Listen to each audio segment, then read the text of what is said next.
the first tip I'm going to give you is what every health professional will actually say, right? So you want to eat whole, natural, nutrient-dense foods. Now, that is a very loaded topic. The reason behind that is a lot of people actually don't understand what whole, natural, nutrient-dense foods are. Now, you might be like, okay, natural organic foods or natural foods, that's awesome. But the problem is our Western society has so many things that are processed. So many things that you eat and take in has a lot of processing, preservatives, food coloring, glucose, salt, additives. They all cause massive inflammation in your system.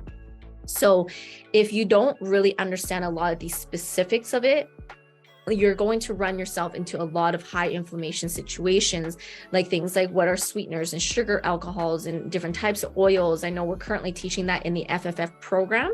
I know Oshone just did her first class last week with the FFF ladies.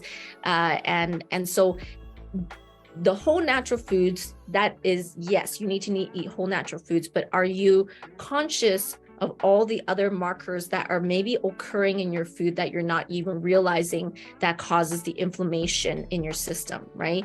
Oh, Carrie, you have ulcerative colitis. Okay, so yeah, so you're really aware of inflammation of the gut, and so you have to be very careful about food, right, Carrie? So remember, if you eat healthy, generally, but don't know what are inflammatory markers or what's causing inflammation in your system, that inflammation will lead to permeability in your intestines, and permeability in your intestines could affect more systemic inflammation. So correcting this is it's very important. That's why people who learn how to eat well, they feel so much better. Their energy feels a lot better. As well, you need a variety in the whole natural foods kind of spectrum. You need a variety of fat-soluble vitamins. So ensuring you understand how to eat to ensure you get the fat-soluble vitamins, like A, D, E, K, those ones. You need vitamin B's in your food a lot. You need biotin. You need good fats. You need omega-3s. And all of these are really important nutrient profiles that you actually need to maintain good systemic anti-inflammation, right? So again, that's a loaded topic because what are all the different fat-soluble vitamins and B vitamins and biotin and the types of fats you need to make sure you maintain low inflammation in your body? That is something that you might need to take more time to learn, and something I specifically talk about in my course in regards to this. So you need to have this variety of these foods to ensure low inflammation. But the other thing is, you have to be careful about the toxins in the Western society. Like I talked about trans fat before, that takes up to 1 year to get rid of. A lot of the things that you go out to eat with refined carbohydrates and sugar and different oils, these are all against your inflammation or against anti-inflammation. And so if you are unknowingly putting these in your body, it's just going to counteract each other all the time. So you think you're healthy, but you're not healthy. You think you're healthy, but you're not.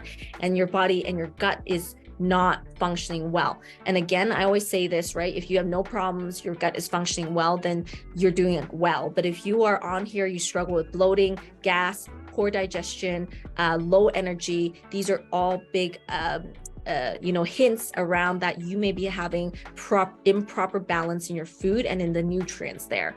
So with that being said, how many of you believe you need to have better understanding around quality of food? If you believe you need better understanding of quality of food, I want you to put quality below to recognize this is one of the first things you need to fix, right? It seems like it's a simple fix, but it's also not so simple, right? That's why there can be an entire course around the health and nutrition side of things, right? So if you want to learn more about quality, put quality below. I know Yvette, you're in the FFF program, so you are currently learning it. You learned a lot in that first week if you've watched that video, and you will continue to learn more this upcoming week as well. So we see it, Ginger, Carrie, and Marcella. Perfect. And Marcella, we are chatting tomorrow, so looking forward to that.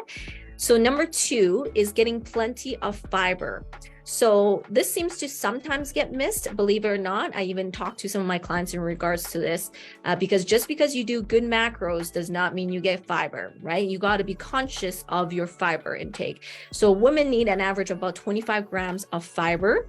You need both soluble and insoluble fibers. Soluble fibers are the ones that adds bulk to your stool, which means it kind of like absorbs water and bulks it up, so it helps you move it through.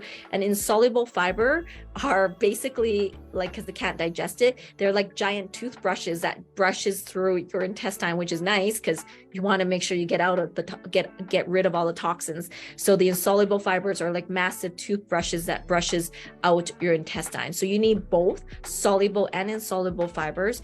And obviously, a lot of you may know this, but obviously fruits and vegetables are good sources of both soluble and insoluble fiber.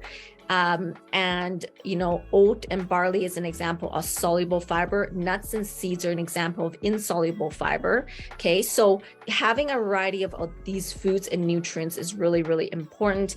But with fruit, just being careful, because even though it has good fiber, it also has high sugar. So then again, that you have to be educated in the knowledge of how you incorporate these macros, because you can put one thing in and then it disturbs something else. So yeah, being just careful in regards to that. And just because you say you want more fiber, if you try to take in more potentially wheat and things like that, that can cause more inflammation. So everything is in context. This is why I said, like, I'm giving you a general recommendation, but you need to go way deeper than this if you really want to address the root cause of inflammation, because you going to go get fibrous food does not mean you're necessarily healthier either, and does not necessarily mean you've decreased inflammation.